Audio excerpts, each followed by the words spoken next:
What's up, everybody? Welcome back to yet another episode of Go Talk Markets presented by the Give Us a Shot Network. Returning to the show, my guy Jalon Dixon, one half of the dynamic duo at the Hit Your Free Throws podcast. And there's a lot to talk about today. Damian Lillard's agent playing dirty to make sure Dame gets to Miami. What? The Lakers had a good offseason for the first time in 3 years. What? The Houston Rockets spending big money on free agents. What? Summer League, Victor Wembanyama is expected to make his Summer League debut tomorrow. And we're going to talk about what's going on with the USA national basketball team. No disrespect, but we're going to talk about it. All that and so much more next on Go Talk Markets. Give them a shot to do what?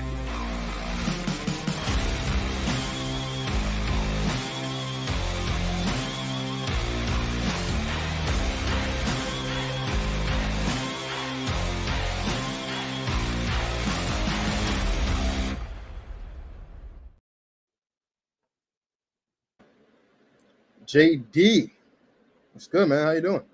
Cooling, bro. Active active off season. So it's been a lot of work so far. Only in the first couple of days. How about you? Hey, man, I'm doing good. Look, real quick. All right. Okay. Talk to me. I was skeptical. I will admit I was skeptical. See, Jason thought he was saying something else. I'm not. I was a bit skeptical, but after much deliberation, I am now on Threads. So follow me on Threads. Marcus. Okay, see, Jason thought I was gonna talk about some nuggets. Right. We didn't talk about that. No, that's the whole loop. We got too many good things to talk about. Follow me on Threads though, at GTP Markets on Instagram. Same thing on Thread as well. The community there for Threads, I'm going to try to make it for Threads. I'm going to try to make it a lot more intimate. You'll get a lot more of my thoughts. I want to get as much feedback from you guys as possible on there, on all social apps as well, but especially on Threads. It's new. If you're not on Threads already, hop on there. If you are on Threads, follow me. If you follow me on Instagram, you can follow me on Threads. There's a way that you can just link it together so you can follow me there. I'm going to start using Threads a little bit more. I am still active on Twitter, but I do want to pay some attention to Threads. I want to get my close-knit community for the show right there on Threads. So make sure you guys follow me on Threads. But let's get right into the business for today. Yes, sir. There's two superstars who could be on the move before the beginning of the season. We'll start with James Harden because that situation is a much more easy to navigate than the Damian Lillard situation is. Let's start with James Harden. So James Harden opted into, if you guys remember, he opted in last year in Philly to come back on a lesser deal, on a team-friendly deal so that they can build around himself and Tyrese Maxey and Joel Embiid to try to build a championship contender. And they got bounced out in the conference semis by the Celtics. Tough loss in Game 7. Harden and Embiid no-showed. Fast forward to this offseason, it looked like Harden was going to decline the player option to go to Houston or go somewhere else, but he actually opted into the player option, which now, if he wants to leave, now he has to be traded. And remember, there was only one guy in the NBA that had a no-trade clause, and his name is Bradley Beal, and he's been traded. So James Harden technically doesn't have any leverage because he's opted into that player option. He's there. Like, he belongs to the Philadelphia 76ers, and if he wants to be traded, I recognize that he has a very good relationship with Daryl Morey, but if he wants to be traded, he's got to convince Daryl Morey to trade him, and because he doesn't have that no-trade clause, he also has to convince Daryl Morey to trade him to wherever he wants to go, wherever that may be. So Jalen, I want to ask you this question because when it comes to trades, it is all a big game of leverage. Do you see a scenario where James Harden is not in Philadelphia next season?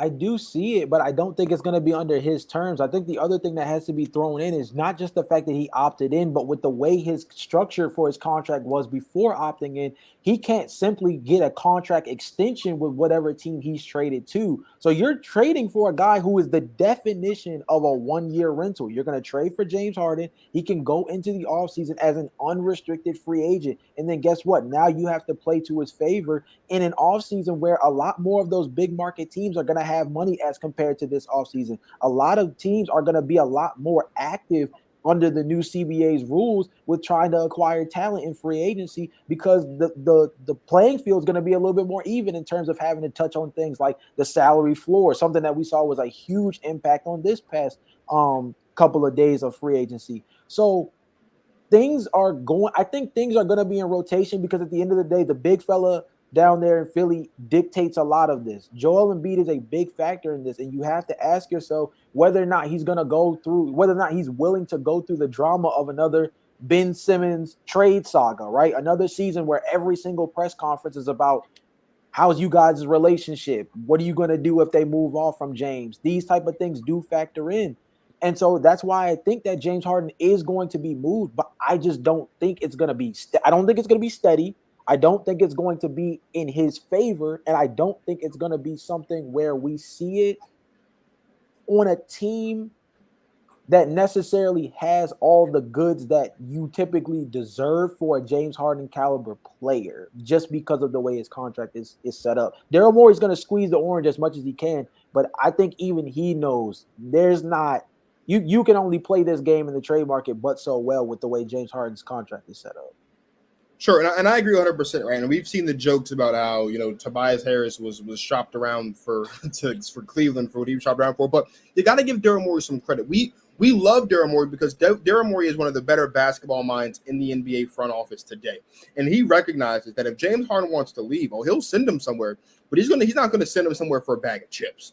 And I'll be honest, I am convinced, and this is just me, this is my personal conspiracy theory. I am convinced that if James Harden is traded, James Harden is going to get traded to where he wants to go. But I'm also convinced that in the conversation that he had with Daryl Morey and the team about opting in, Daryl Morey convinced him to opt in 100%. I 100% believe that James Harden was not going to opt into his player option.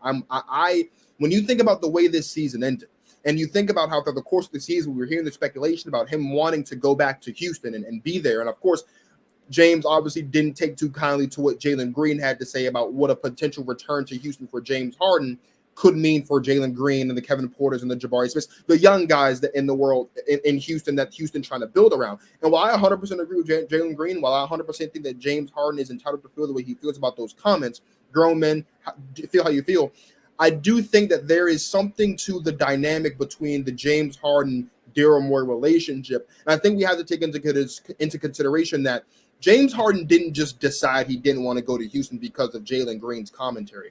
That is not why James Harden opted in. I 100% believe that James Harden opted in because even though he doesn't want to be in Philly anymore, this is my personal opinion, even though he doesn't want to be in Philly anymore, I do think that because of the respect he has for Daryl Morey, and because of the relationship that he built with Daryl Morey in Houston, that Daryl Morey was able to use that and use that trust that he has with James to say, look, James, if you want to leave, leave. But do me one solid, please, and opt in and let me trade you or try to trade you to wherever you want to go. So that at the very least, you can be happy going where you want to go, and we can be happy here still in Philly trying to build a championship contender. I 100% believe that the connection between James Harden and Daryl Morey had a lot to do with James Harden opting in. Because think about what the tea leaves were saying before he opted in. We weren't talking about James Harden opting into picking up that player option again this season to return to Philly. We weren't talking about it. It was like the writing on the wall. Up, James Harden is out of there, and he's most likely going to Houston. That's what we were talking about. Like as soon as they were eliminated, now all of a sudden you're telling me that he opted in. And again, James Harden could have just had a change of heart, and I can be just way out in the left field with this one. But I do think that there is something to that James Harden Daryl Morey connection because again, that's kind of where James wanted to be in the first place. If you think about it, he really, really wanted to be in Philly in the first place. But what was happening in Brooklyn just looked a lot more attractive at the time until he made a quick pit stop. It didn't work out. He ends up in Philly with this guy, Daryl Morey. And now you're telling me he opts in after the tea leaves were saying he was going to opt. He was going to be walking out the front door. I think Daryl Morey convinced James Harden to opt into his player option this year to allow Daryl Morey the opportunity at the very least to try to trade James Harden, maybe to the place he wants to go. And I think that plays a part because that wasn't what we were talking about before he opted in. That was out of left field. I think I agree with you. And it's a really interesting theory because of the fact that it's like, okay, because of their connection, it's the idea that it's like, all right, bro, I'm trying to dip, but I'm not just going to leave you hanging. And that does seem like something that would play in their favor. And specifically with how Daryl Morey has been able to help facilitate more often than most, I think GMs would be open to for James Harden in a lot of different manners, whether it be in his time in Houston or even in his manner of being able to acquire him from the Brooklyn Nets. But Marcus, this is the only thing that kind of concerns me, bro. And shout out to Zach Lowe. He brought this up on his podcast recently, and it was kind of an interesting take, but it got me thinking. The bad thing about that is I understand that there's a certain relationship that's there, and there's a lot of things that are kind of pre-established, predetermined between those two.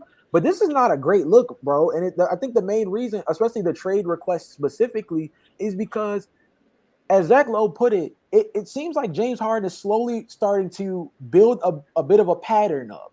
He comes into a season, he seems optimistic about the team that he's on. He goes in, wets the bed in the postseason, goes into the offseason, demands a trade, says this is where he wants to go, ends up there, and repeats the process. And we've seen it for 3 seasons now. Or at least I would say the last 2, between getting to Brooklyn and then getting to Philly, and now wherever it is that he's looking to move on to next. Because the thing about this is, although he can't request a trade with his next team, wherever he goes, it's not guaranteed that he'll stay there either. And at least under that situation, it'll be over his own volition. So I think that it's a really bad look for him, because I don't necessarily know who you can point the finger to in terms of Philly's shortcomings last postseason outside of James Harden and Joel Embiid. So in terms of wanting to leave Philadelphia, I guess the first thing that would need to be identified is explain why. And I know that necessarily if you want to be somewhere, if that's where if you want to be somewhere else, you want to be somewhere else. But I think that this falls under, maybe not as intensely as some of the Kyrie Irving issues have been in the past, in terms of him not being able to really settle down in any singular place. But James Harden is starting to slowly build up a similar reputation in terms of being a guy that you're not necessarily sure how long he's going to be as a part of your organization. And I think that makes him a little bit of a wild card in terms of a guy that you want to trade for, because the talent is there, but he's slowing down. The contract situation is obviously something that's a red flag, and kind of similar to when the Dallas Mavericks traded for Kyrie Irving. That was the big talk going in this offseason. If they don't get Kyrie Irving back, that trade is a big flop. Well, guess what? And in this case, James Harden is a similar wild card for similar reasons, and that makes it tough for him. And I think the same way about James Harden that I do about Kevin Durant, and I do about Damian Lillard, and I do about Bradley Beal in this regard. You want to know who's to blame for what we're seeing with James Harden, what we're seeing to a lesser degree with Damian Lillard, what we're seeing with a Bradley Beal, what we've seen with Kevin Durant. It's the media's fault. It's the fans' fault. We as fans have polluted this. We have poisoned the sanctity of the game of basketball. We've done that. And I've been saying it for the past 6 months, almost a year now, really, if you want to think about it. And you can go check the tape. I've been saying it at least for the past 6 months. Us as fans and as members of the media, we have polluted and poisoned the sanctity of the game of basketball. Because every time someone doesn't win something, what do we always want to do? Whether we're young guys like you or myself, whether we're talking about the old heads, whether it's somewhere in the middle, what we call OGs, what do? We say, oh, well, look at what Jordan did with Chicago. Look at what Hakeem did with Houston. Look at what Bill Russell did with Boston. Look at what Larry Bird did with Boston. Look at what like we continue to compare the superstars of today to the superstars of yesterday, not realizing that the superstars of today are under so much more scrutiny, so much more under a microscope than the superstars of yesterday. And what we've done is, we as fans, we as the media, we have created this idea of player empowerment. We have created this idea. We have accelerated this idea of the super team, and this idea that your career means nothing if you don't have a ring on your finger. We look at a guy like Kevin Durant that has 2 championships and 2 finals MVPs, and was clearly, by every statistical measure possible, clearly the bus driver of that team in Golden State. And we look at him and we say, yo, bro, championships mean nothing. Your championships mean nothing because you left the team that drafted you and you went to join the juggernaut of Golden State. And so now the only way that you can prove yourselves to us, the only way that you can have your spot as one of the all-time greats, is if you go win elsewhere. Now you have KD going to Brooklyn. Now you have KD going to Brooklyn and failing in Brooklyn. Now he's going to Phoenix and could fail in Phoenix. Now you have a guy in Damian Lillard who's dedicated 11 long years to Portland. And we've talked about this, a franchise in Portland that has never made a concerted effort to build a championship around him. But we look at him now and we say, man, you got to leave out of there. The only way you can be recognized as an all-time great is if you go somewhere else and win a championship, right? But at the same time, we say, man, you left when you should have stayed because Jordan stayed, because Bill stayed, because Bird stayed, because Magic stayed. You can't have it both ways, right? Either you're an all-time great that went to other teams and made your money going everywhere else, or you're an all-time great that stayed. But if you're an all-time great that stayed and didn't win a championship, you mean nothing compared to an all-time great that stayed and won a championship there. Or you're an all-time great that went to different places and won nothing. You mean less than a player that went to multiple different players and won something. Like, we can't have it both ways. We look at guys like John Stockton and we look at guys like Karl Malone. I know Karl Malone's a bad human being, but for some reason we hold John Stockton and Karl Malone in the upper echelon of greatness and of eliteness because they stayed in Utah. Well, Karl Malone left out of his prime to go to LA, but they were in their prime with one team and they did their best, but they ran into Mike. And what we always say, oh, if they didn't run into Mike, Karl Malone and John Stockton, they'd be champions. We give them the benefit of the doubt. Why don't we give KD that same benefit of the doubt, saying, hey, if he didn't run into LeBron in 2013, he'd be a champion? Why don't we do that? Why don't we give that same benefit of the doubt to a guy like Damian Lillard and say, hey, if he didn't run into the Golden State Warriors, he could be a champion? Why don't we give that same benefit of the doubt to James Harden and say, hey, if he didn't run into the Golden State Warriors, he'd be a champion? We don't give that same benefit of the doubt to a guy like Chris Paul and say, hey, if he didn't run into the Kobe, or if he didn't run into LeBron, or if he run into Golden State, he could be a champion. We don't do that. And for some reason, we sit here and then complain when a guy like KD says, you know what? I'm going to prove it to you. I'm going to go somewhere else. And then he doesn't win. And now it's his fault. Oh, well, you should have stayed in Golden State. Should he? Because if he stayed in Golden State and won 3 more championships, we look at him and say that his 5 championships mean nothing compared to Jordan's 6. Or we look at him and say that his 5 championships mean nothing compared to Kobe's 5. Oh, but wait. Kobe demanded was a stone's throw away from demanding a trade to Chicago. And if you don't believe me, look it up. There's an interview where Kobe says flat out, man, I was looking for houses in Chicago because I wanted to leave. If they were going to pick Shaq over me, I was going to ask for a trade and I wanted to go to Chicago. So we can't sit here and have it both ways. We look at a guy like Dirk Nowitzki, all-time great, one of the greatest power forwards of all time. He stayed in Dallas for his entire career. He won 1 championship. And for some reason, we hold that 1 championship for Dirk in such a high regard. And we look at the 2 championships that KD has and say they're nothing because he left to go get his championships. You can't have it both ways, because here's the thing. If Dirk stayed in Dallas that entire time, never won a championship, we would dog Dirk the way that we dog Damian Lillard. We would dog Dirk the way that we dog Bradley Beal. We dog Dirk the way that we dog CP3, because that is who we are as a fandom. That's what the medium has become. Us as viewers, us as consumers of the product, we have been so conditioned to believe that you only matter if you won a championship. Let me ask you this then. Does that mean that Robert Horry's one of the all-time great because he has 7 championships? He was a role player, but he has 7 championships. No.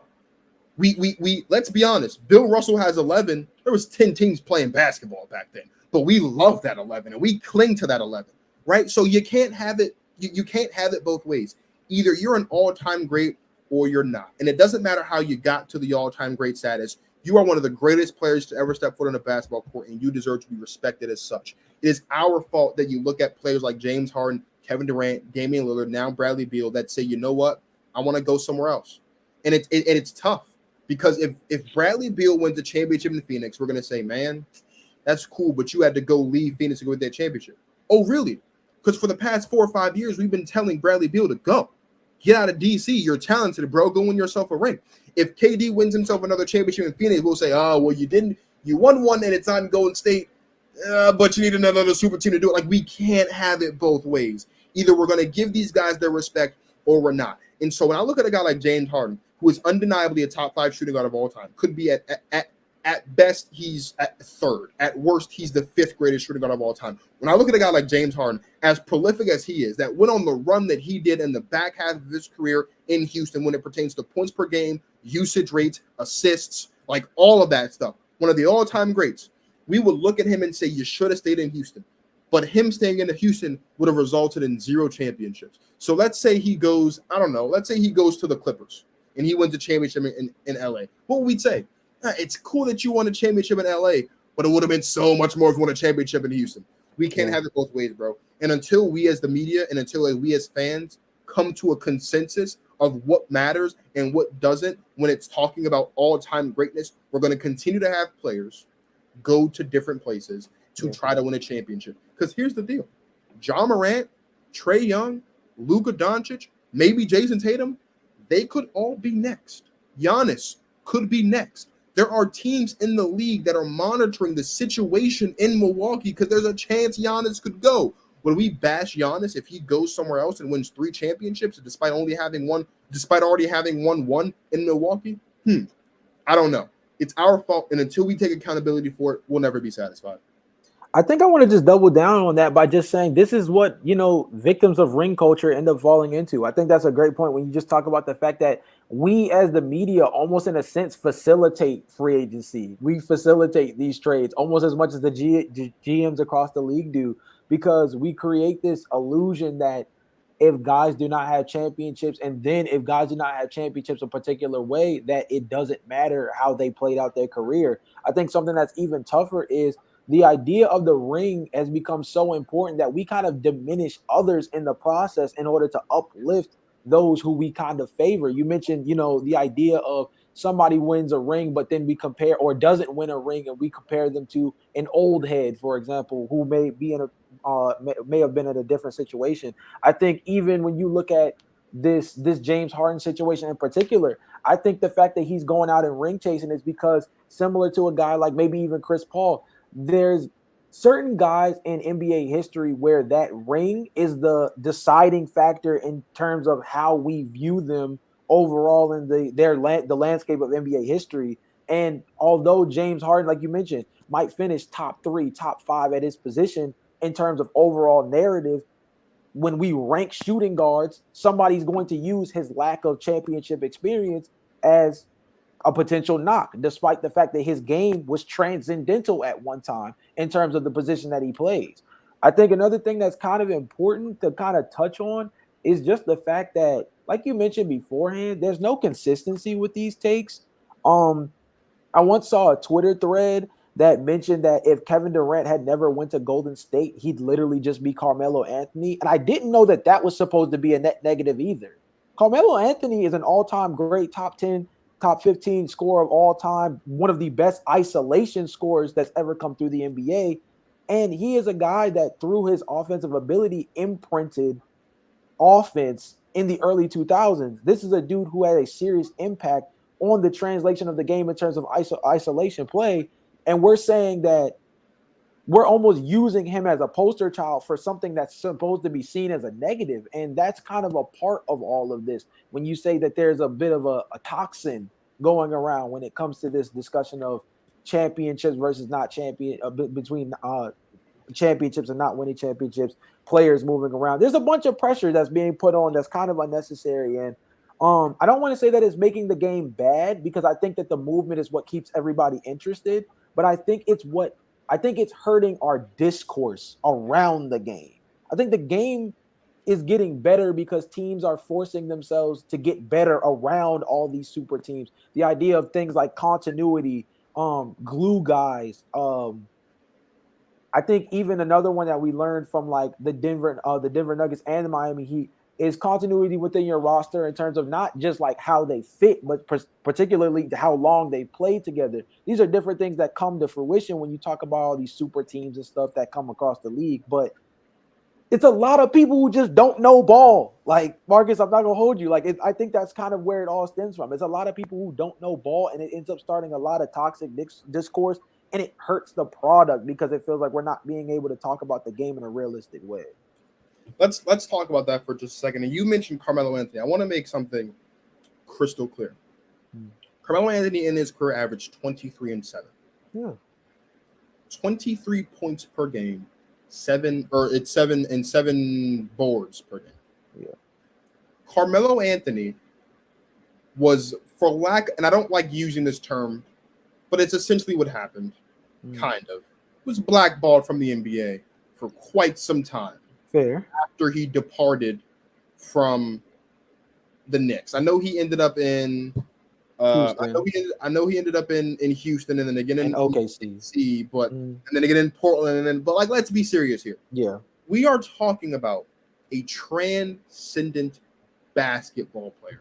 Yeah. When you think about, and I've had this conversation with my guy Martin Soares a lot on the show, off the show. When you think about being nice, Carmelo Anthony's nice. Mm-hmm. One of the nicest players to ever step foot on a basketball court. And you're telling me that Kevin Durant, and I don't mean to disrespect Carmelo Anthony here, but you're telling me that KD would just be Carmelo if he didn't go to Golden State? First of all, no, because he's a 4-time scoring champion and an MVP. Carmelo doesn't have any scoring titles, if I'm not mistaken. He doesn't have any MVPs. So that alone means no. He also has the 3rd highest point per game average in a career ever behind Michael Jordan, and he's like 0.2 points behind Elgin Baylor all time. That's number one.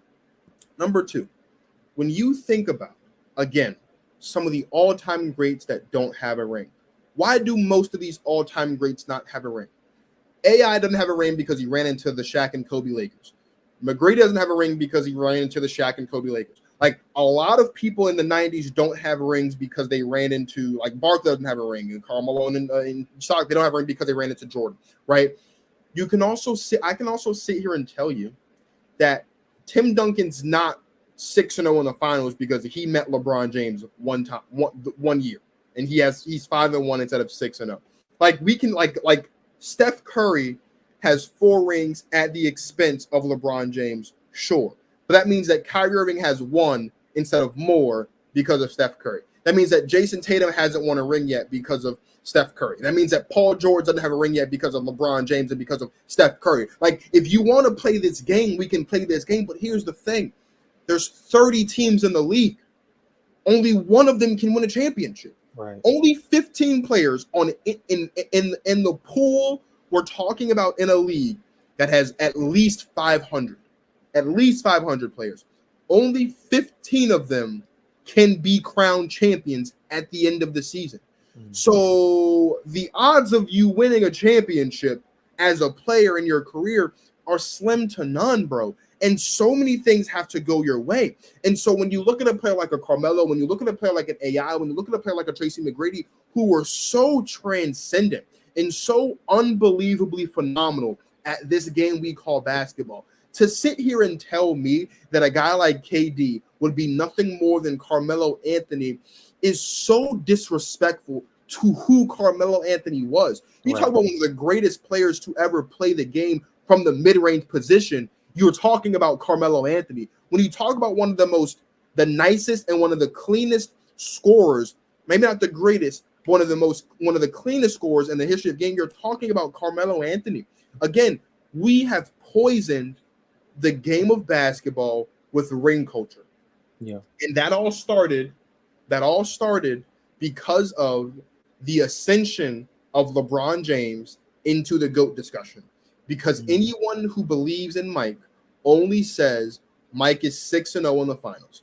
That's been the beginning of the ring culture. This idea that Mike is the GOAT because he's 6-0 in the finals. And it's those people who believe that for some god-awful reason, Michael Jordan only played 6 years in the NBA, and he didn't play before 91, he didn't play from 94 to 95, and he didn't play after 99 or 98. It is those people that have began this disgusting, toxic, poisonous thing that we call ring culture. And until we come to the conclusion and recognize just how difficult it is to win a championship in any sport, until we get there, we will never not see players go from team to team in hopes of winning a championship, because to them, that's the only way that they can be validated to us. Yeah, if they have a championship. And I mean, just to kind of bring this all back to James Harden, I think that we obviously are not absolving James Harden in the slightest in terms of what it is he's electing to do. I think that James Harden, when you look at the situation, I said this throughout the entirety of the season. Check the tape. I've said it constantly that I believe that when you think about optimizing a Joel Embiid-led team, Joel Embiid next to James Harden with the kind of roster they had last season might be the best version from a roster construction standpoint of the Philadelphia 76ers that we've ever seen, including the Ben Simmons, Joel Embiid era. I genuinely believe that. I think that when you combine the idea of talent and fit, that last season might have been one of the better iterations of that roster. So it does make you wonder how much greener is the grass on the other side when you look at what he is going to possibly be walking away from. You also have to think about it from the perspective of, again, I mentioned this beforehand. When you look at the way this past postseason went, he also does not have many fingers to point to, or many other people to point to in order to blame for his shortcomings, yes, yet again in the postseason. So let's not get it twisted. This ring culture thing is definitely very toxic within the basketball community. That does not absolve James Harden for the direction in which he's choosing. But I do think that the ring culture conversation is a big contributor to why this type of thing happens as frequently as it's been happening. You mentioned this beforehand. I think that these kind of conversations is what drives us to the point that we don't get the guy who stays on the same team for the entirety of his career anymore. And we value it in the ways that we did once upon a time. Nowadays, guys who want to stick around past year 10, it's almost, especially if they're at all-star caliber, it's viewed as burdening. Dude, you don't want to go win somewhere else? We've been photoshopping Dame, Bradley Beal. James Harden was in a Lakers jersey Photoshop before the offseason started, which didn't even sound realistic, but let Kendrick Perkins tell you, and there you go. Now, all of a sudden, you've got a new narrative going on, and so on and so forth. This entire thing always kind of comes back to the ring culture. I think that the players, there's always a sense of, well, what's going to make you happy, bro? Because sometimes the platter is right there for you, and all you got to do is eat. Sure. Sometimes they don't capitalize off that. I think this past postseason, James Harden did not capitalize off that. In the past, I think that Kyrie Irving, for example, his stint with the Cleveland Cavaliers or even his time with the Boston Celtics, it was on a serving platter for you. You just didn't go and eat. I think there's certain circumstances where they contribute to the toxicity of making us feel uncomfortable about all the movement within the league. But at the same time, I feel like there's a background pressure, as you mentioned before, and with this ring culture thing, that probably puts a weird battery in their back. And we end up kind of running into this clash where it all sums back up to something that you said earlier. It kind of seems like no matter which way you go, you can really win because there's no consistency in the takes. Yeah. So let's talk about Dame for a second. I'm a Damian Lillard fan. Same. I have respected the way that Dame has gone about his career in wanting to win in Portland. Mm-hmm. Any human being reaches their limit. Dame has apparently reached his limit. He wants to be traded. No problem with that. That's your business.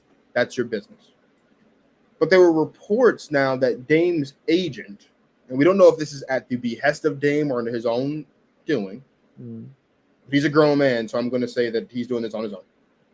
Dame's agent has been calling other teams saying you shouldn't trade for Dame because it'll be trading for an unhappy player, essentially insinuating that if you end up landing Dame via trade from Portland, he's not going to play. And his agent has since kind of walked it back a bit, saying, well, wait a second. There are some teams that have actually called me. And I've said that, but they've called me. Trying to make it seem like he's not going out there. So trying to clean up a bit. But then he's also said in that same quote that is his responsibility as Dame's agent to make sure that Damian Lillard plays for Miami, period, because that's what Dame wants to do. So, Jay, I have to ask, are you okay with Dame's agent playing dirty, essentially, to ensure that Dame ends up in South Beach? I'm okay with it because at the end of the day, that man has to do his job. I think at the end of the day, the most hilarious part about this is this marriage lasted as long as it did because everybody was playing a game of chicken on who was going to be willing to take the hit in the PR department. Now, all of a sudden, from both sides of the playing field, it seems that nobody is too afraid to take a hit in the PR department. I think that's like the most interesting part about it, because if either one of these groups had put their big boy balls on ka-chink long time ago, this could have been something that we could have been having a real discussion about 2 or 3 seasons ago, a la Bradley Beal, right? this is a situation where now PR is not a matter of discussion. I think that the Damian Lillard asking for a trade request was one of the biggest headlines in the NBA, not because of the fact that it's the caliber of player. Yes, that contributes, but it's the fact that nobody in their right mind, with how delusional this situation has been, believe that either party would be willing to take this step. So now you have to look at that from the perspective of Damian Lillard is now out of his comfort zone. He's now decided to do something that for the past 3 seasons, at bare minimum, he has elected to avoid, instead of trying to play the nice guy, the patient superstar, the guy who's not afraid to run away from the grind, as it always has kind of been associated. Now he's put away that persona and he's focused on, if I'm going to leave, I'm going to position myself in the best way that I see fit, and that's Miami. And granted, I'll give him this. Damian Lillard plus Jimmy Butler and Bam Adebayo is one of the most optimal fits in terms of a three superstar pairing that we'll have in the NBA in terms of their fit and their overall star power. So I understand his liking of going to a situation like Miami. But I also understand from Portland's perspective that they've made it very clear that they are not open to just simply trading Damian Lillard to the Miami Heat, understanding that there are other better trade packages that can potentially be put on the table. It's not too many teams that don't. I mean, it's not too much for other teams to put out a better trade package than what the Miami Heat are presenting.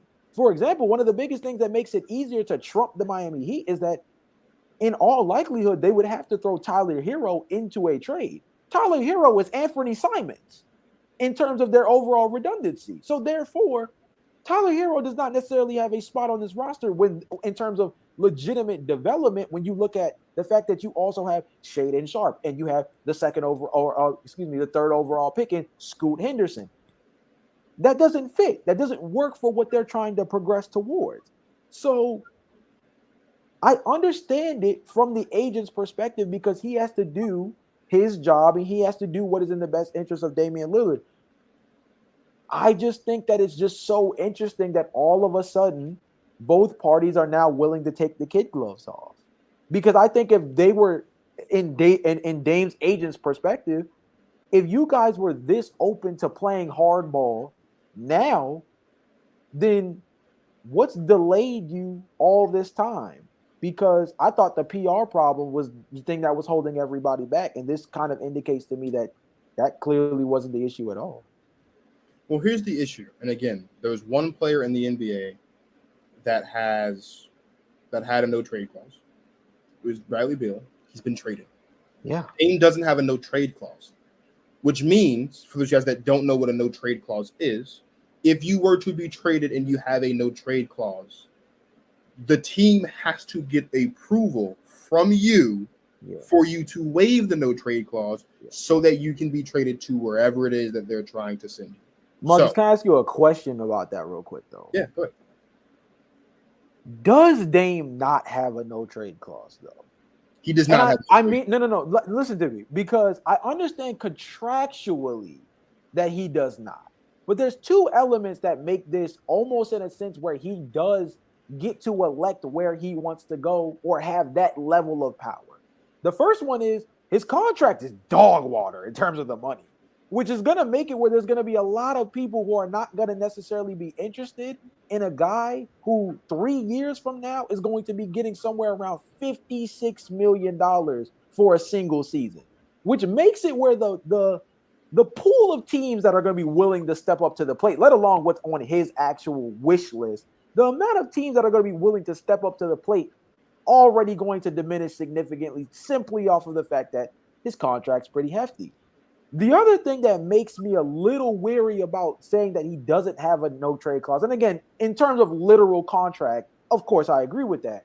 But the other thing is the backdrop of Damian Lillard being the quote unquote greatest Portland Trailblazer in their organization's history. There's a weird thing with that. I kind of want to ask you a question that's kind of based off that. If you are Portland, does that matter at all?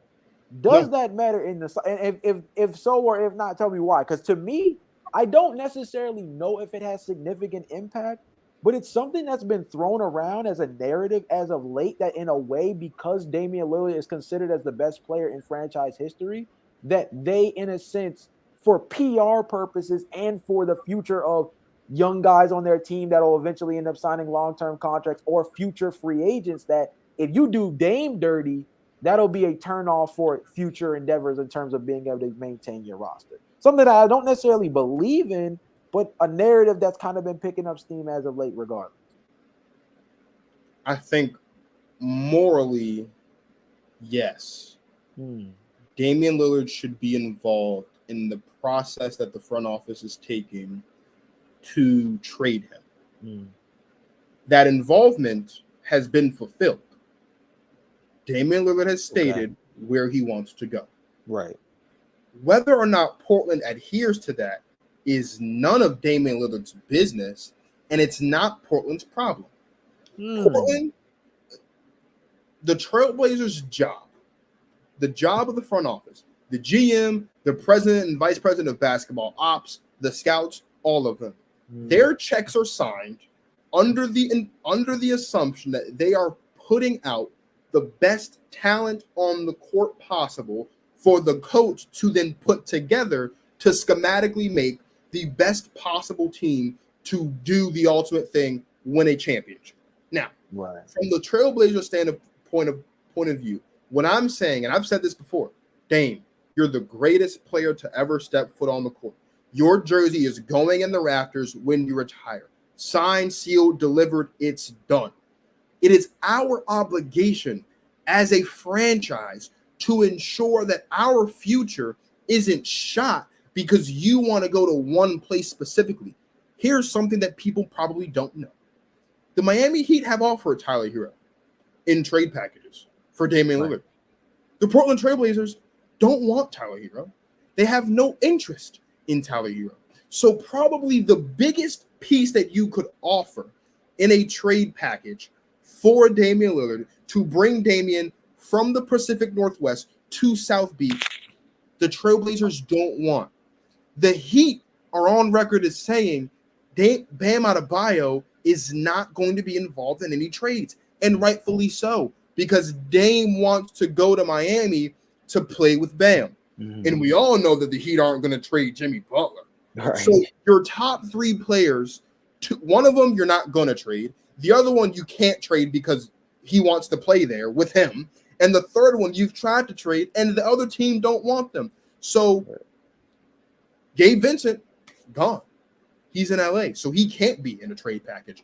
For some reason, the Heat also don't want to include Caleb Martin in a trade package. What we have here are two very unserious franchises trying to create a trade package about one guy who's very, very serious about getting from point A to point B.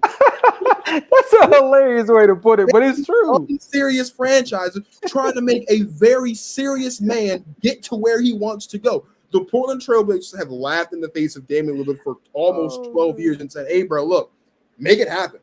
And he hasn't been able to. And the Miami Heat, who know that if they get Dame, they could compete for and possibly win a championship next season. They don't want to give up Butler. They're not going to give up Dame. They don't want to give up Bam Adebayo. I'll put it to you this way. When James Harden could have been traded from Brooklyn, and we thought, let's get James Harden to Miami. What did the Heat say? We are not trading Tyler Hero for James Harden. Wow. Okay. So James Harden is not better than Damian Lillard. So trading Tyler Hero for Damian Lillard makes sense, understandably. But you're telling me now that you don't want to trade Caleb Martin for Damian Lillard? But you'll trade Tyler Hero, who's the third best player on the team? It's not adding up. I understand the respect that the Heat deserve because the Heat have quit. If the Heat have won 3 championships in their career, in their existence. If the Heat would have won more, considering what they've done under Pat Riley, the Heat can be looked at as one of the storied franchises in basketball. And one of the franchises that you can't tell the story of basketball without them. Like, it's already Lakers, Celtics, Warriors, and Spurs. already are the four that you really and the Bulls. Sorry, those are the 5 teams you really can't tell the story of basketball without. If the Heat had more championships, they'd be the 6th. There is an opportunity for you to win a championship for the first time post LeBron James. There's an opportunity for you to win a championship for the first time post D-Wade. And you're telling me that you don't want to trade Caleb Martin. This is no disrespect to Caleb Martin because he was phenomenal and he was instrumental in getting Miami to where they were. But Caleb Martin, really, bro? At best, the 4th best player on the team? Really? That's what we're doing? You have 2 unserious franchises trying to get a very serious man from point A to point B.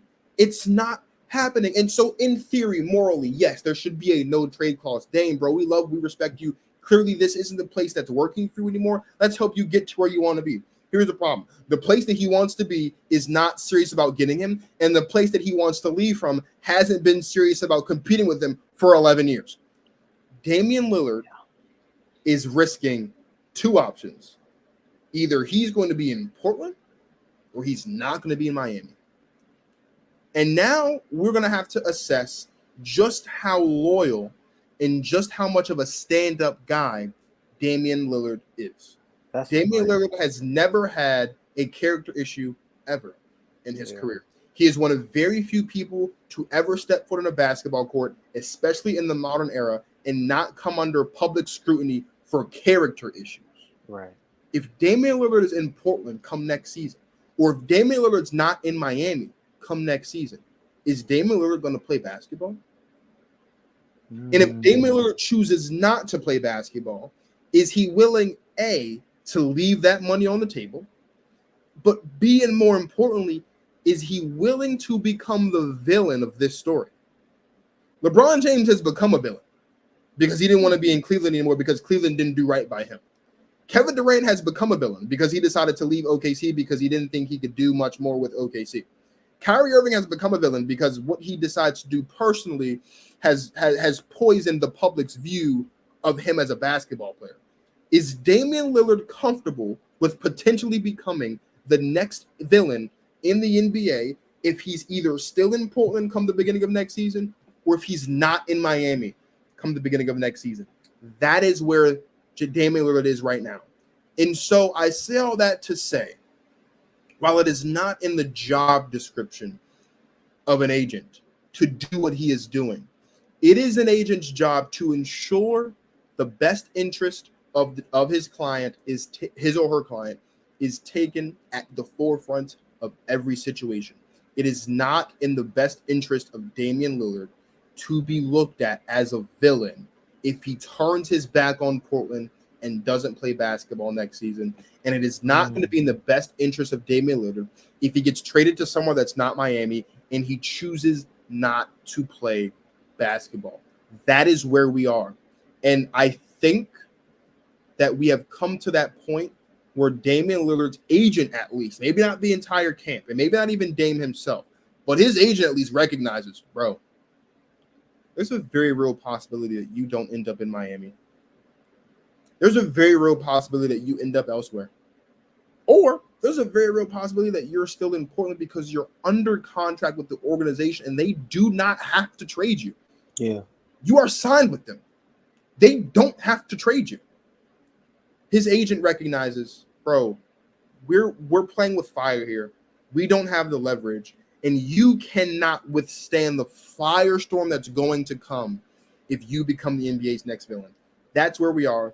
And while I don't agree with it on a moral standpoint, I do agree with it from the standpoint of it is his job as an agent to do what is in the best interest of Damian Lillard. It is not in Dame's best interest to be the next villain of the NBA. Dame's not ready to be the next villain of the NBA because he's not that guy. He's just not that guy. So that's where we're at. And it's unfortunate. We're talking about a situation where Damian Lillard might not play basketball next season because he's not going to be in Portland, or he could be in Portland, or he's not going to be in Miami. And I don't think Dame's ready for that. And Dame is in the same place now with this trade that Lamar Jackson was in with his contract. If Lamar didn't get paid Would Lamar be playing football this season? He'd have to. You'd think, because he sat up there and said all last season, I'm not the type of person that's going to hold in or hold out or not play. I'm going to show up for my guys. Dang. Are we holding in? Are we holding out? Are we going to still show up for our guys? That's where he's at. It's a great call. I think that's a great way to look at it. I mean, as much as it's easy to be able to say that at the end of the day, the agent is doing what he's supposed to do, there is a certain element of, dang, Dame's been the stand-up guy all this time, and now you mean to tell me that at this stage of his career, dang, Marcus, in a weird way, it comes right back to the ring culture thing again. It's almost just bleeding right back into the game, and it's making a guy who we know is not that kind of dude slowly become somebody he normally never would ever be associated with, to be able to get somewhere that he wants / needs to be in order to get that ring, like we talked about earlier. It's tough. Let's switch some gears really quickly. Let's talk about now the Houston Rockets. Okay. Who spent big bucks. They've broke the bank so far. They bring in Fred VanVleet for what is the largest contract ever signed by an unrestricted or by an undrafted player. They bring in Dillon Brooks, 4 years, $80 million. He's making $40 million a year. They're making some moves. When you look at the landscape of the Western Conference, and when you look at what the Houston Rockets are trying to build, could we be talking about the Rockets making some noise next season? Define noise. Define noise for me. Is it possible for the Houston Rockets to make the playoffs next season? No. Not seeing that one, bro. That's tough. Because can they make the play-in next season? Can they make the play-in? See, I think that's realistic. I think that's a realistic goal, especially when you look at the kind of players that they acquired, because of the fact that the West is so muddy. But Marcus, we gotta be real, bro. Like, are they better than Denver? No. Are they better than Memphis? They're not better than Memphis. I know that John Morant's missing 25 games. They're not better than Memphis. I don't think they're better than Sacramento right now. I know they're not better than Phoenix. If the Clippers are healthy, I don't think they're better than them. And I think that the Clippers, this is their last real regular season before we got to start asking real questions about them, because both Paul George and Kawhi. Wait a second. Who is we? Well, okay, let me. I've been actually. I was gonna say, let me rephrase that, because I know your stance on the LA Clippers, but I also will say, for my own, like, me personally, I've said that I feel like the Clippers are always best theoretically in terms of what we see on paper, but in terms of what they've been able to produce on a season-to-season basis, we're now just building up to the crescendo of wow. We saw it already with Paul George being in trade rumors related to the New York Knicks. They're already looking at ways to maybe get out of what could be potentially having to give not just Kawhi Leonard, but also Paul George contract extensions. And we're talking about two guys who don't play 60 games a season for them regularly. So that's tough. But I think when they do play, they're not better than the Clippers. I don't think they're better than the Warriors. They're not better than the Lakers, who arguably had like the best offseason so far in terms of signings. The Timberwolves, I can see them in the mix, but that's tough. The Pelicans, Zion is the determining factor in all of this, I feel like, always, and he's got his own problems right now. That's tough. I think the Thunder are at a really good spot. They showed a lot last season. They get Chet Holmgren back.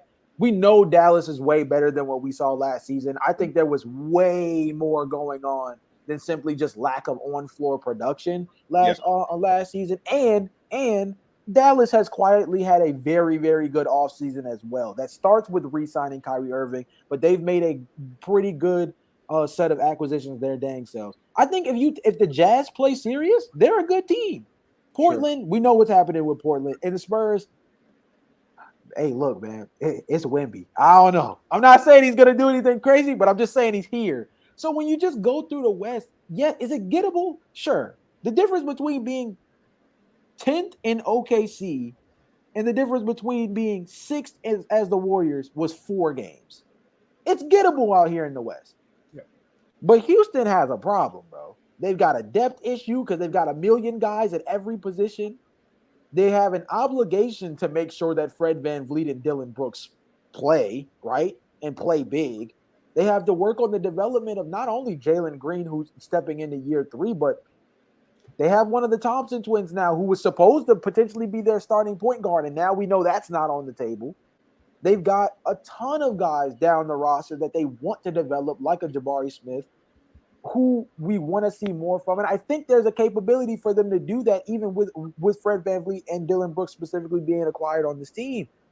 But there's just a lot of question marks. Ime Udoka is a good head coach from what we've seen, but this is going to be an interesting test for him, because the difference between this team and the Boston Celtics, we kind of saw this past season. The platter isn't set out for him, right? There's going to be some real work that's going to be needed to be done for this team, and I think it's going to take a little while. I think they're going to be an interesting team to follow. I think they're going to be an entertaining team to watch. Do I think they're a threat in the Western Conference? No, I don't. I agree. This is what I will say, though. The Houston Rockets are going to be an exciting team to watch. Mm-hmm. And I think the Houston Rockets are trying to take the Oklahoma City Thunder approach, except they don't have all the draft capital that the Thunder have. Mm-hmm. But they do have a bunch of money to spend, because all their young guys are still on their rookie contracts. So we're still talking about the 2-year options and picking those things up. So when you're talking about your Jalen Greens and your Jabari Smiths and your Kevin Porter Jr.'s, who unfortunately they're trying to trade, which I don't think they should, because I think give him another year, he'll continue to improve. When you're talking about all of those guys that they have around, super young team, all those guys are still on their rookie deals or are coming up on the end of their rookie deals. Like, none of those guys have gotten to the point where we need to be talking about their super max extensions the way that the LaMelo Balls and the Anthony Green, or the Anthony Edwards, and who was the other rookie that just signed their supermax extension? Tyrese Halliburton, and Tyrese Halliburton as well. They're not there yet. They've still got a couple more years, and so what they're doing is they're bringing in a guy in Fred VanVleet, who has won a championship, who has the experience, who can lead these guys. They're bringing in a guy in Dylan Brooks, who I do not respect as a human being, because he talks too much and he's not that.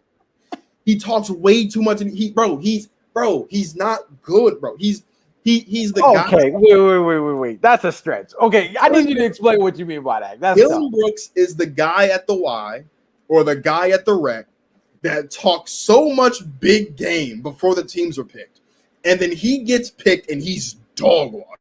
Like, can't defend worth a lick. This is an all NBA defender. Let's not do that. He's literally an all NBA defender. He literally has made an all NBA defensive team. Like, he's literally an all NBA. Did he make an all NBA first team? Let's check. Was it first? It wasn't first. It wasn't first. I can promise you that. It was. First of all, let's be 100% honest. If we're ranking, it was second team. If we are ranking the best defenders in basketball, we can name 15 of them before we get to Dylan Brooks. That's number one, which means he's really not a second team all-league defender. He's really like fourth. If there was, do you want to do it? No, I think no. I think when you say that, you're making a valid point, and that's what kind of I'm seeing where you're going with this. Okay. Like, let's be 100%. Like, we can go down. You can definitely name 15 guys that are better defensively than him. He has arguably 2 on his own team. 100%. So I definitely agree with you. Yeah, I don't think he's as bad as you think he is. That's just I'm gonna put it that way. I don't think he's as bad as Dylan Brooks. Can you pull up for me Dylan Brooks averages, please? I know he shot 39. Show me. No. Show me Dylan Brooks. No. You don't want to do it? I'll do it. No. Okay. I'm on Basketball Reference right now. I'll type his name in. Dylan Brooks is dog water. Okay, what you say? Oh my God, dog water is rough, bro. Dylan Brooks averaged 14 points per game this season, shooting 39% from the field, 32% from three. He shot 77% from the field. He averages 3 boards, 3 assists, a steal, barely a block. Like, he's not like, what are you doing for me, really, Dylan Brooks? Like, he's a glorified role player who plays starting minutes because the Grizzlies are so young that someone has to take the minutes. I'll give you that. What you're doing. He's a role player who plays starter minutes. If Dylan Brooks was on the Lakers, or if Dylan Brooks was on like the Celtics, or on any team that has depth, and he was coming off the bench, I would give so much more respect to Dylan Brooks because his numbers would match what he's supposed to be doing. When you're a starter which is what Dillon Brooks is going to be on the Rockets. He's going to be a starter because he's going to be the starting power forward or small forward. Sorry. When you are a starter, you are expected to play at a certain level as a starter. I don't care if you play for the Celtics. I don't care if you play for the Jazz. I don't care if you play for the Pistons. I don't care if you play for the Bucks. A starter's a starter, no matter how good or how bad your team is. Dillon Brooks is a starter, doesn't play like a starter. He talks like he's that guy, and he's not. Like he's just not. And it's okay. Like everybody can't be him. Everybody can't be that guy. Like you need to have the garbage players who can appreciate the greatness, and that's how it works. It's like you need ugly to appreciate the beauty. You need fat to appreciate the skinny. Like it's how it all works. Like it's how this is how we compare things, right? You need black to be able to know what white is, right? You need man to know what a woman is. Like it's how it works. Like it's how you differentiate. And so Dillon Brooks is he's doing his job for the world. His job for the world is to be a bad basketball player, and he's good at being a bad basketball player. And he's able to be a bad basketball player so that we can appreciate the good basketball players. So we can look at guys like LeBron James and Anthony Davis and Jaren Jackson Jr. and John Moran and Luka Doncic and Kyrie Irving and Paul George, all those guys that we love. We say we love those guys because they're not Dillon Brooks. We love these guys because they can talk the talk and walk the walk. When was the last time Dillon Brooks talked the talk and walked the walk, Jalen? When? Never. He got on national TV. Man. He got on national TV in a media scrum and said, "I don't respect nobody until they drop 40 on me." Are you kidding me? Let's be serious here. Like, who are you really to be talking the way you're talking about arguably the greatest LeBron James? That's what you're doing. And then you want to come back and then you don't want to do your immediate availability when LeBron gives you 20 and 20 in the game and sends you to Cancun. Like, what are we doing right now? Can we be serious? Can we be serious? As a grown man right here on tonight, can we be 100% serious? I mean, you talking facts though, bro. I mean, like at the same time, I mean, like I said, I don't think I think, okay, I'm gonna go back to your original point about what he actually his quote unquote service to the world, as you said before. I do think the reason why I don't necessarily believe that Dillon Brooks is quote unquote garbage is because I think that when optimized within a certain kind of role, he is the ideal kind of 3-and-D wing that you would want. I think, unfortunately, the biggest thing with Dillon Brooks, I don't even think it's necessarily that he's a bad basketball player. I think he's an inefficient shot chucker. And that is something that mentality-wise, it hurts his overall production because look at it this way. If Dillon Brooks played like Grant Williams did with the kind of upside defensively that he has, I think that we would feel much differently about Dillon Brooks. No, listen. Listen. I'm not trying to cop a plea. What I'm saying is, I'm trying to contextualize that I think that Dillon Brooks needs to be put in a pocket that he has not allowed himself to be put in yet. I think when Dillon Brooks, kind of how you just did just a second ago, maybe not as intensely. I don't think he's going to do that. But if Dillon Brooks were to smell himself and look himself in the mirror and realize the type of player that he could truly be when he maximizes what actually works for him, as opposed to what he wants to work for him in terms of what his NBA trajectory is, he would be considered as a much better player for what it is that he provides. But because he wants to be and tries to be somebody else, as you kind of mentioned earlier, that he's not, he's knocked down a peg because he's put himself in a position where he's trying to compare himself to people that he just doesn't. He's just not in the class of. He's just not in the same class of. Bro, I've had a lot of great advice from a lot of very wise humans in my life. Okay. There's one piece of advice that I've heard several times from several different people. Like I've heard my mom has said it, my dad say it, my pastor has said it, like some of my other OGs have said it. It's the one piece of advice that like everyone should live by. Okay. And that piece of advice is you should always be you because everybody else is taken. Dillon Brooks needs to just be him because Dillon Brooks is not this guy that he thinks he is. He's not a needle mover. Like he's not this transcendent defensive, offensive two-way needle mover that can deliver a championship. What did Klay Thompson say? The dynasty starts after you, not with you. Like, can we be completely honest about who Dillon? I think so. This is the thing. I think you're right, but I also think that Dillon Brooks. This is gonna be so jacked up, but it's like I think Dylan Brooks is being him. I just think being delusional was a part of it. Bro, I just think being delusional was a part of the story. I think that's part of what gives him that edge. You're forcing my hand. You're forcing my hand. I'm going to go here. I'm going to make this comment. It's going to get clipped. It's going on the socials. I don't care about the backlash. This is the world we live in. Okay. I'll give you another analogy because you didn't like the analogy I made with the basketball player at the rec center that you didn't like. I'm going to give you this analogy. And I know you're not that much older than me, and I know you've experienced it, so you can 100% agree with it because you're on social media just as much as I am, and I know that you can agree with this. Okay. Jalon Dixon.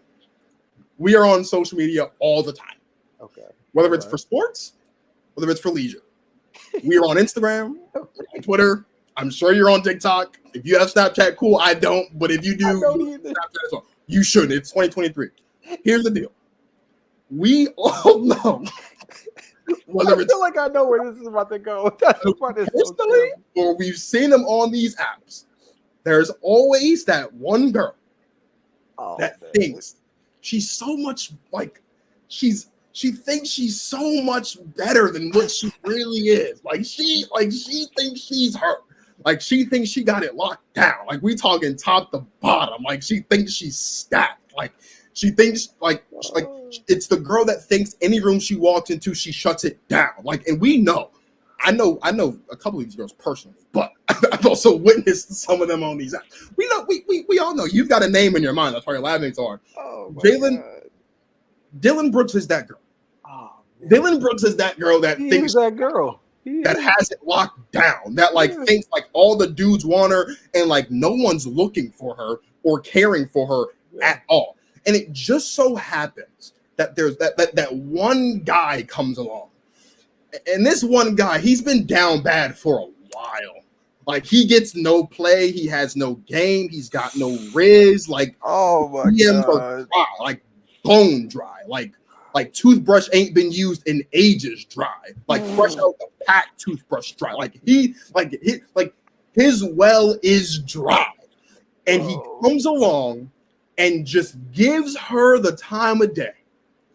And she just thinks she got it all. Like that's who Dylan Brooks is.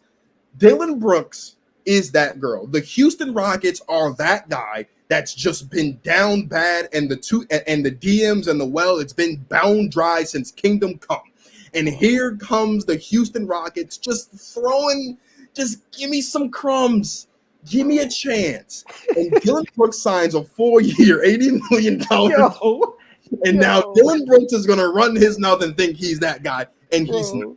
The Houston Rockets being the down bad dude and the Guangdong Tigers. That's the best. Like, you clearly didn't like the basketball player analogy. I gave it to you where we can get it, okay?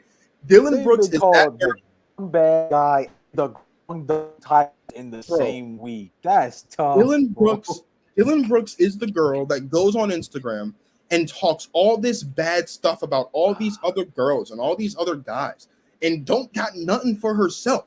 Like she don't got no man, don't got a job, don't got a car, still live with her mama. Like he's that girl. He's that girl. I don't know what else to tell you. He is that girl. Like that's who he is. He is her. Her is him. That's how it works. I think you're right. And there's one guy that just comes along. That's tough. And gives her a little bit too much attention. Makes her feel a little too special. Makes her think she really do got it. You know, back in the Women Crush Wednesday era, like he's wild. He's wild. She would be like, and she thinks she got it all, and she don't, bro.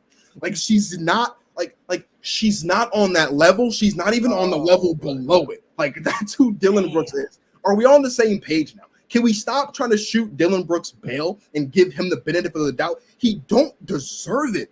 What has he done? What has he done? What has Dylan Brooks won? He's been in the league for 7 years? 7 years? What is it? 1, 2, 3? He's been in the league for 6 years now. He's won nothing. He's done nothing. He's that girl, bro. And you know it. That's tough. You know it. Because he is. That's tough because he is. Well, he is. It's tough. Okay, that's what they're doing. Like you trying to shoot Dylan. No, it's not. No, I feel no. It's not. I wasn't trying to cop Dylan a plea, bro. It's just tough because I feel like at the end of the day, I feel to get it's bad because we have to talk about a role player this way. Like this is a guy we really just gave a role player 10 minutes of airtime, but that just go. But I think again that goes back to your very statement in a sense. It's like. I think the delusion is part of what makes him, and that's the part that's hurting him right now because that's not making him a better basketball player, and it's giving him 10 minutes more of airtime than he probably deserves. But he's that girl, and that's the only way we're able to talk about it right now. I don't know what else to say. I really don't. Like he's that girl. He's that girl, and. Don't let Dylan Brooks have a good season this season. Oh, brother. Oh, yeah. Do not let her get some time a day. Don't let her get taken out on dates. Don't let her get spoiled. And she really gonna think she's the stuff. And she's still not. Like, you're still a 4. I don't care what he's buying for you. You're still a 4. Dylan Brooks is still a 4. This is how it works. Now, I'll be honest. A part of that was a bit of a personal rant I needed to. I was gonna say part of this podcast was for somebody else. I promise you that. It was. And she's not watching, so it doesn't really matter. Let's switch gears. Let's stay in the West, but let's switch gears. Let's talk about the Los Angeles Lakers, who you alluded to about their offseason. Yeah. Some of us are really impressed with what they were able to do. But then there's guys like Colin Cowherd, who think that the Lakers offseason shouldn't be talked about that much because they did what they were supposed to do. Where are you on the spectrum? Are you closer on the Colin side? Are you on the side of this is a good offseason and Lakers fans and the Lakers should be proud? Where are you on the Lakers offseason as pertains to bringing back all that they brought back? And for those of you guys that don't know really quick, they were able to bring back Rui Hachimura. They were able to bring back Austin Reeves. They were able to bring back D'Lo. They also brought in Gabe Davis, 3 years, $33 million, I believe. And they also brought in someone else. Who they bring in as well? They brought in Gabe Vincent. They brought in Taurean Prince was the other one. Prince is the other one as well. So they had a solid offseason, but where are you? Or do you like the offseason, or do you think it's not that big deal because they did what they were supposed to do? I think it was a good offseason. I mean, you can make the argument that, sure, they did what they were supposed to do, but I don't think that should be viewed as a net negative. When they don't do what they're supposed to do, we bash them for it. And now they do what they're supposed to do, and we say, that wasn't nothing. They did exactly what they were supposed to do. I don't understand. Rob Pelinka, shout out to that man. That dude has a lot of mental fortitude, bro. Because despite the fact that dude has made some dumb moves, he has also rectified a lot of crap that he is also, granted, maybe set himself up for, but granted, the GM has also helped in that department as well. I'm not going to hold you. There's been a lot of backs against the wall that's been on the back of LeBron James thinks XYZ would be a good guy that fits on this team. Rob Pelinka says, I don't necessarily know if he's a great fit, but if LeBron James wants him, we're going to go get him, a la Russell Westbrook. And guess what? We spent a season and a half saying Russell Westbrook and 2 future first-round picks, please get us Buddy Hield and Miles Turner, please. Because the entire time we were looking and reflecting and saying, this isn't going to work. Because despite the fact that LeBron James might like Brody as a player, he doesn't fit next to a LeBron James and an Anthony Davis in a five-man starting lineup.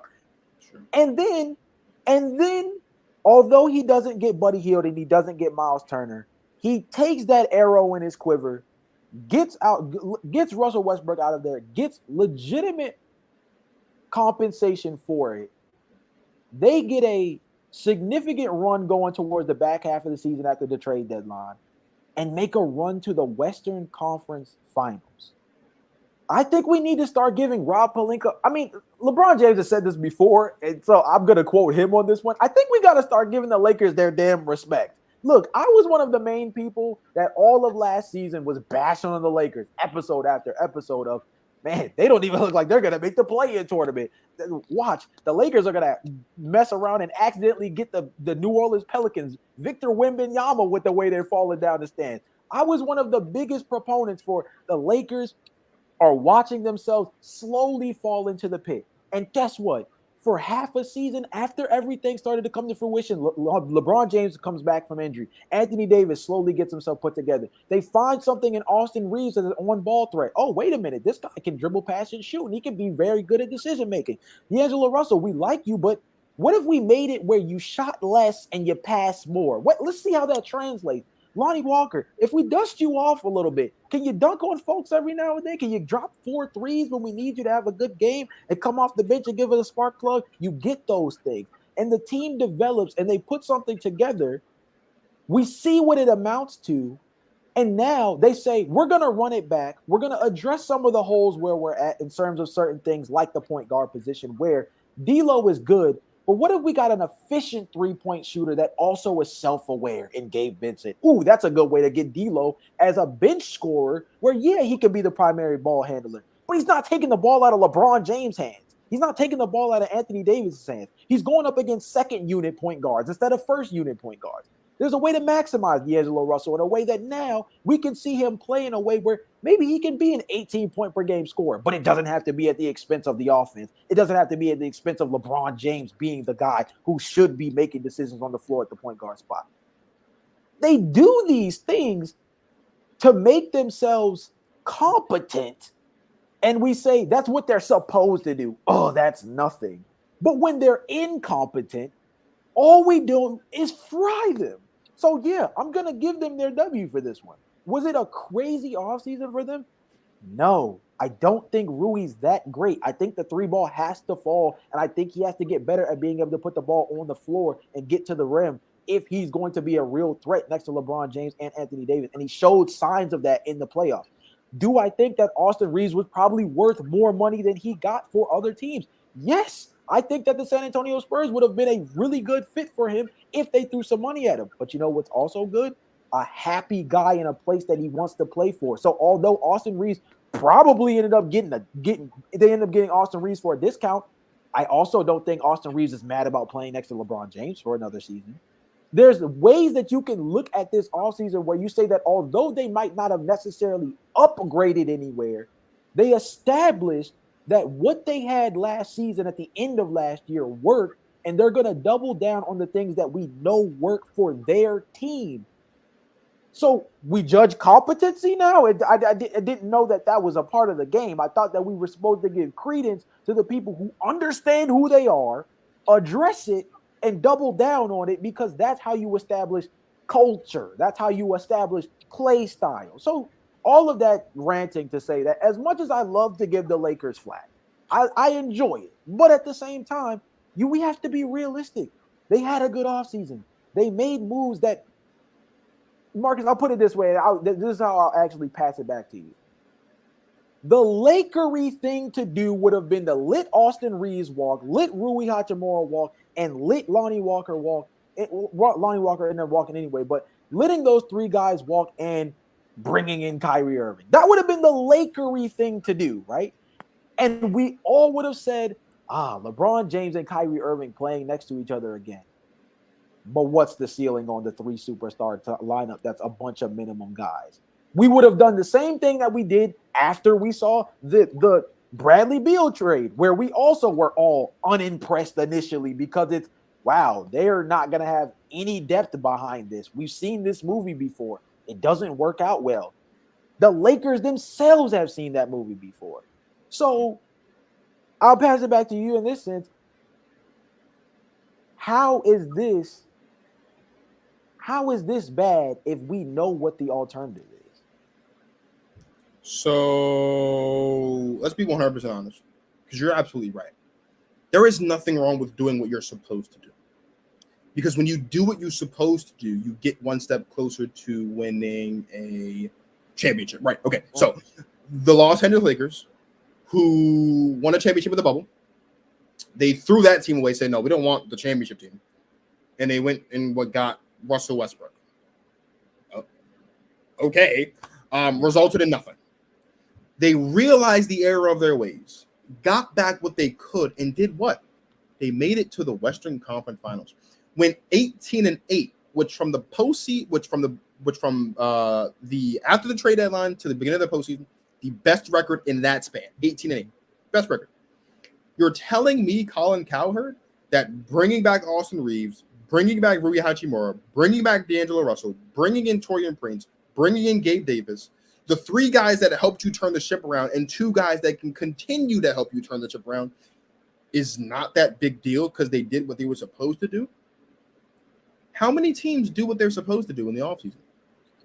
That's a great point by itself. That's a great point by itself. How many teams are able to build on the progress that they make to getting to a championship? Clippers are in the same building, and they're in the same spot they were when they brought Kawhi and Paul George in. Let's be 100% honest here. The media is not impressed with the Lakers offseason because it gives them nothing to talk about. There you go. They didn't do the Lakery thing to do. See, Kyrie Irving going to LA gives them something to talk about. Exactly. Gives them something to talk about the narrative of what does LeBron and Kyrie back in LA? What does that look like for them? What does AD, LeBron, and KD and Kyrie look like? They have nothing to talk about. Yeah. Because the Lakers did what they were supposed to do. They can't get on the morning shows and complain about Rob Pelinka. They can't get on the morning shows and complain about Anthony Davis. They can't get on the morning shows and bash Kyrie Irving the way they want to. They cannot get on the morning shows for the Jordan fans out there and say, see, this is another example of LeBron building a super team.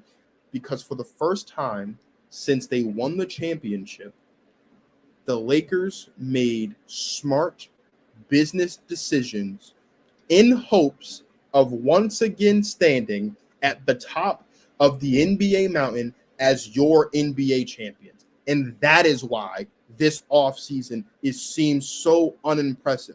Here's the deal. If they didn't do it, you'd be saying they had a terrible offseason.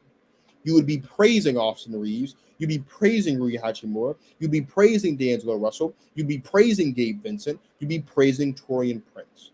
So, which one is it? It's been the theme of the show all night. Which one is it? Either they do what they're supposed to do, and you commend them for doing what they're supposed to do for the first time in 4 years, or they do what they've been doing, and you bash them for not doing what they did do. Right. Exactly. I think that's a great way to put it. Like, I think when you look at, like I said before, and I alluded to it briefly, but let me double down on this again. The LA Clippers are in the same building with one of in terms of owners, they have one of the deepest pockets in sports, not in basketball, in sports. They have been willing to sign anybody and everybody. Guess what? Kawhi Leonard has been, quote unquote, complaining about the point guard position since he got there. Guess what? Kawhi Leonard is still worried about the point guard position to this day. The LA Clippers topped out as a team that did more with Paul George by himself than Paul George and Kawhi Leonard together on the floor in terms of postseason production. This team is looking at a new arena in a year, and they don't even know if they're 2 superstars who are meant to be the bridge to this new arena are even going to be there in good faith in terms of, they probably can get contract extensions. But again, I say in good faith because if you're the Clippers, based off what you've seen the last 4 seasons, would you want to give it to them? I'd be hesitant too.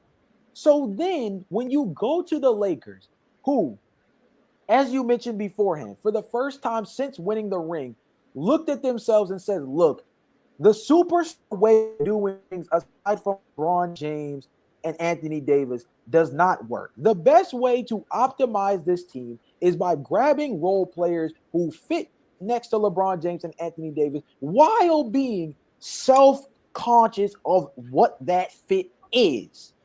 And when they have done that, they have been a productive, efficient, and dangerous basketball team in the Western Conference. They elect to do that, it is viewed as boring and quite uneventful and what they're supposed to do. And when they do the opposite, it's delusional, inept, and just another big market move for a team that falls into the same cycle that we always see. It just doesn't make any sense. It's literally, like you said, it's a catch-22. There's literally no winning, and it makes it crazy. I don't get it. I just don't get it. I just don't get it. I'm not laughing at what you're saying, because I agree. I'm laughing because I would just sometimes, and this is just off the record, but I'm going to say it. You ever have a moment when you realize how crazy you are? Yeah. Like I just had that moment just now, because I just came up with another great analogy for this. Oh, brother. We're going to talk about it. So, okay. Let's talk about it. Let's talk about it. The LA Lakers, what they do, like you said, they woke up this offseason and said, I'm going to look myself in the mirror. And I'm going to see what's wrong with me. And I'm going to fix it so I can be better than who I was yesterday. So I can be better than who I was a month ago, 3 months ago, 6 months ago. So I can be better than who I was last year. So I can make it one step closer to whatever my goal is. In this case, winning a championship. You know what that reminds me of? Oh, brother. Here we go. Reminds me of a guy, right? Like, and we're talking like the ultimate, like, toxic guy that like just never wants to hear anything about himself and is always trying to live in the. It's the all-American guy that wants to live in the past. He was a star quarterback of the team, whatever. He wakes up one day, he says, you know what? I'm gonna be better, bro. I want to be a better version of me, because the future me, the me that I want to be in 5-10 years, I can't get there being this way. I can't get there being this guy. I can't get there being this toxic, narcissistic guy. I gotta fix myself. I gotta start eating right. I gotta pick up better habits. I gotta stop choking the chicken and playing video games all day long. I gotta do better for myself. Then you've got that girl over there, that Colin Cowherd, right? That looks at that guy and says, man, I'm not giving him props, because that's what he's supposed to do. He's supposed to want better for himself. He's supposed to want to be a better man, because the man he was at first was garbage. And that same girl, much like Colin Cowherd will do in a couple months if the Lakers are in the hunt for a championship, is going to come knocking on his door, going to come sliding in his DMs. Oh, my God. Hit him with the, hey, what's up? Oh, my God. Always knew you'd be better. Always knew you could be this guy. I was just waiting for you to get there. Are you kidding me? You're right, though. He will be the poster child for the walk back. I'm going to sit here and bash this man. I'm going to sit here and bash the Lakers. I'm going to sit here and bash this guy who looked up one day and said, I want to be different. I want to be a better version of me. I want to make it to whatever goals and dreams I have for my life. I'm going to sit here and I want to do that. And you got some girl. Oh, man. Over here just hating. Colin, why are you hating, bro? Why are you hating? You can't just let the Lakers live a life. Can't let the Lakers do what they want to do. You can't let the Lakers want to be better, want to compete for that championship, want to get closer, want to get number 18. That's what we talking about right now. We talking number 18. We talking the most banners in the history of the sport right now. You can't let them. You want to just be sitting over there on your pod hating, Colin? Come on, man. Don't be like that. Love them. Embrace them. Applaud them. And watch them grow. Watch them be better. Like, why are we doing that? And so I agree with you. Again, if the Lakers would have let all these guys walk and brought in a Kyrie Irving or brought in a Bradley Beal or brought in a Damian Lillard or brought in some other star caliber player and it didn't pan out, we'd be saying, man, they should have kept Austin Reeves. They should have kept Rui Hachimura. They should have kept so-and-so. But they keep those guys and say, nah, we don't want to go this route. We want to keep the guys that have been putting in the work for us. And we're gonna bash them for it. I don't get it. There's one more thing we got to talk about. We're going to talk about the Summer League. But I don't want to talk about the Summer League anymore. I want to talk about this team that we're sending to the World Cup. And I'm going to be respectful. Because there are some good basketball players on this basketball team. And for those guys that don't know, I'm just going to read you guys the names on the list. All right.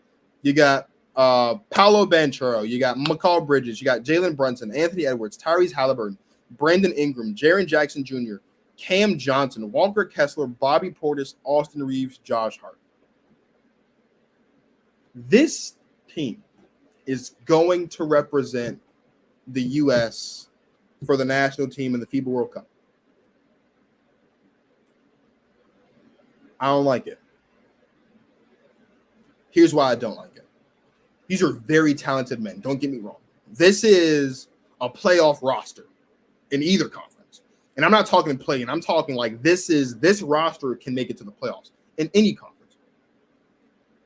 But like, I miss when we would send in the best of the best over there. We were sending Kobe and D-Wade and Melo and KD and LeBron over there. We were sending Jordan and Drexler and Malone and Barkley and Stockton and Johnson. Like, we were sending the creme de la creme in the league to the FIBA World Cup, to the Olympics. And now we're not doing that. And it doesn't feel the same. And I don't like it. There's not a lot of things about America that I really enjoy. And there's not a lot of things about America that get my nationalism brewing. Because I'm going to be honest, I'm a black man. Ain't too much nationalism for this country really running through my veins. I'm going to keep it a beanski. This podcast is turning left. Not a lot of nationalism running through my veins ever, bro. But Michael Phelps gets that USA. He used to get it boiling in my blood. You know what I mean? When it get time for the swimming, he used to get it boiling in my blood. When Serena Williams was going over there, she used to get it boiling in my blood. Okay, when we was sending over LeBron and D-Wade and them, they was getting it boiling in my blood. This team isn't getting the USA nationalism, the very little bit of it that I have. It's not getting it boiling in my blood. It's just not. I don't know, bro. I'm not feeling it. They'll probably win gold because this is a talented basketball team. But then you got to think about like some of the European players that we've seen come up on the. No, for real. I'm gonna say, don't give them the gold that easy. I'm not gonna hold you. I can't, man. There used to be times we were looking at the team like, oh yeah, gold, lock. Don't gotta watch the games. Yeah. Show up, they winning by 40, boom. I'm not feeling it, bro. I'm really not. Will they win gold? I think they can.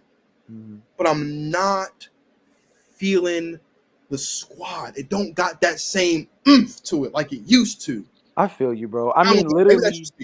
No, I don't think it's just you. I mean, shoot, when I found the Twitter thread when the team was announced, literally the first reply was, I guess the A and B squads were busy. That was the very first response to the tweet when it came out. At least that was from the thread that I had found. So, I mean, that just goes to show you that in terms of where people stand on the team, this ain't setting a really high bar. I mean, it's unfortunate because I think you make a really good point. Of course, it's a playoff roster. I think all of these guys are competent. Like, I think all of these guys are really good in their own little way. And I think that there's obviously, quote unquote, star power here. Anthony Edwards, big time. Tyrese Halliburton, big time. I think Mikal Bridges can be big time. Jalen Brunson put on this past postseason. Brandon Ingram, I like. Paolo Banchero, I like. Jaren Jackson, reigning DPOY. There's stuff to like about this team. But I think what you said that carries the most weight is there's no oomph really for this team. I think the most talked about thing about this U.S. men's national team is the fact that Paolo Banchero chose to go against his country and elect to go for the U.S. national team. That might actually be the most talked about thing in terms of this roster's makeup is the fact that Paolo decided to choose USA over, what was it, Italy, I believe? Yeah. So to the point that like Italy was like disowning him, telling him to take Italy out of his bio, like it was getting insane in there. But outside of that, again, you mentioned it earlier, like this team doesn't have anything that makes you go, oh yeah, we're taking gold for sure. You have your trepidations about it. Even when you went through it, you could tell that you said, I think this team could still win gold because they've got talent. But then you immediately walk it back by saying, but there is some crazy overseas talent that's been playing really well. And we've seen the U.S. get scared even in recent memory because the talent overseas is starting to catch up with the kinds of squads that we're sending over there. So, hey, man, I'm with you. I'm definitely worried about this squad. I think they're going to be good. I think the one thing I'll give them is there's a ton of continuity on this team between players that have played with each other. Mikal Bridges, Josh Hart, Mikal Bridges, Josh Hart, Jalen Brunson, they played with each other in Villanova. Jalen Brunson and Josh Hart literally were on the same team and will be on the same team with the Knicks this next upcoming season. Same thing with Mikal Bridges and Cam Johnson. I think that Tyrese Halliburton is a great connector for what it is that he does. If Walker Kessler and Jaren Jackson come out ready to swat everything the way they do during the NBA season, we could see some really decent highlights from them. And we already know that Anthony Edwards is like that. I think Paolo Banchero has a chance to really put on for us as well. There's a lot to like. I just don't think there's a lot to love. And that's something that we're not used to, or I think we're slowly being forced to have to get used to when it comes to these men's national teams for the NBA. It's tough. I'm just not feeling it, man. It don't got that. Like I say, I'm a black man in this country. Not a lot of things that's going to get the USA tingling in my loins. And I'd be looking forward to these. I'd be looking forward to this stuff, bro. Like more than an average human should. Like I'd be, like we finna make Greece look crazy. Like Giannis doing all that here in Milwaukee. Wait till he get over there to Greece. Like, and you're giving me a team with Cam Johnson. Oh my. You're giving me a team with Cam Johnson. That's tough. Absolutely drop 60 on my nod. I understand, but we're not talking about it. You can drop 60 on my nod. I don't understand. Okay. But I'm not feeling it. I'm not feeling it. Man. It's hurting my heart. It's hurting my heart. It's definitely tough, bro. It's definitely not. It's not our typical squad. We supposed to be sending Bron and KD over there. Put Dame over there with JT and Steph Curry and you're giving me Cam Johnson. Cam Johnson strays is crazy. Bro, here's the thing. The crazy thing is, so a couple years ago when Jeremy Grant went over there, I said the same thing. I respect Jeremy Grant as a father, as a philanthropist, as a basketball player, but he's not the best we can do. I respect Cam Johnson as a basketball player and what he's done in his career, but he is not the best that we can do, bro. Like, give me. I'm a black man in this country. There's not a lot of things that get the USA tingling in my loins.